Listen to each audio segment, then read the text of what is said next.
Hi everyone, Comic Reviewer here. This time reviewing on issue 3 of Ultimate X-Men. Now, as you know, Ultimate X-Men was the second entry for the Ultimate Marvel stuff, the first one being Ultimate Spider-Man, and then Ultimate X-Men. And yeah, the early issues were done by Mark Millar, who was stuck with the first two movies, so was pretty much stuck with what he had to work with. And yeah, the cover mainly has Cyclops using his I-beam, and let's get on the story. It picks up after issue 2, where in New York City, the Sentinels are scanning for other mutants. We see how Iceman, Storm, and Colossus are getting hot dogs and that, and pretty much their black and yellow outfits protect them from being found by Sentinels. And we see Colossus saying, "Lord, I think that Dr. Pepper I just heard is tingling down my leg. This is insane. We shouldn't have to live like this." And of course, we kind of see how Iceman complains that he's now a suspected terrorist.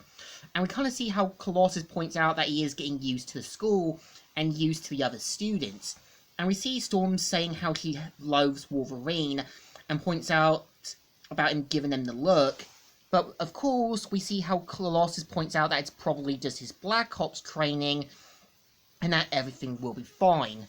We see how back at the school, Wolverine is taking down Cyclops, with Jean Grey giving a kind of warning to the other students, but we see how Cyclops uses his I-beam, kills Marvel Girl, and then basically ends up killing Cyclops.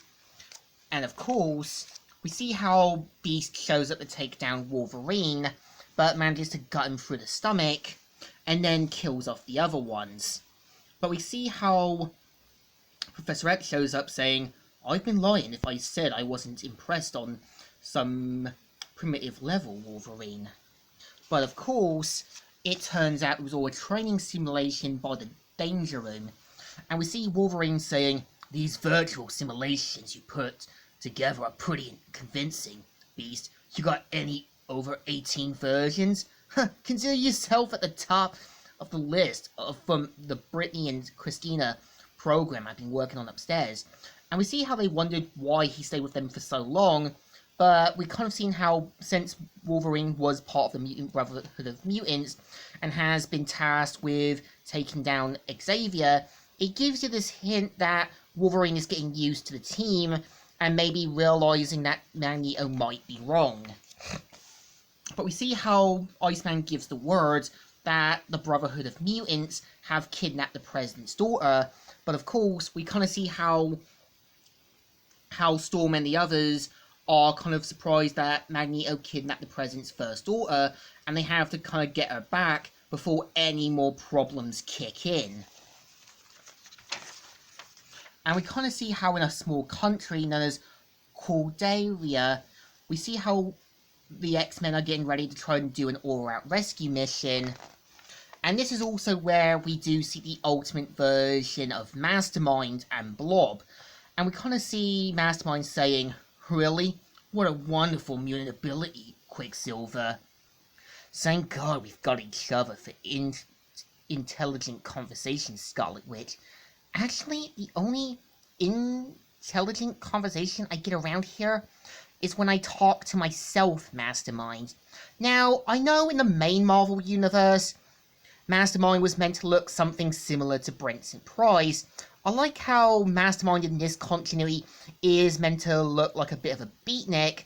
I remember when I did work on my X-Men series, I always had Mastermind reimagined as being a bit of a gothic person and wearing his sunshades to keep his illusions under control.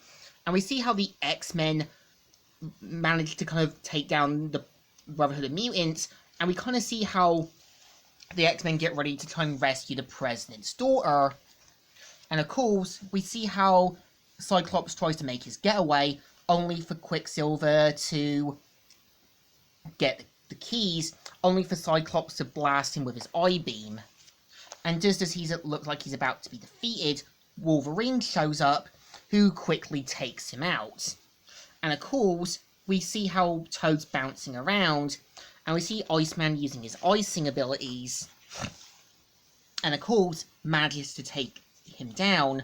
And we see how Wolverine manages to get the president's daughter safely by using a police car, and Scarlet Witch throwing energy blasts. But of course, just as they're about to reach dead end, Wolverine basically goes fast and furious and gets rescued by Jean Grey and the Blackbird. And after this, they manage to get away safely. And we kind of see how Colossus lets the team know Magneto and his followers have now showed up. And we kind of get word from Storm that Beast might be dead. And this is the story. So I think issue 3 is sort of okay. Again, I think there was potential to do more with some of the stories, but again, I can understand Mark Miller had to work with what he had, and yeah, I think you could have had Chris Claremont work beside him to give him some ideas and pointers. And I think sort of an okay issue, but not too bad. So I think it still deserves a thumbs in the middle. It's alright as a third issue, and you can really tell Mark Miller was trying to put a lot of effort into it. So, Comic Reviewer here, signing out.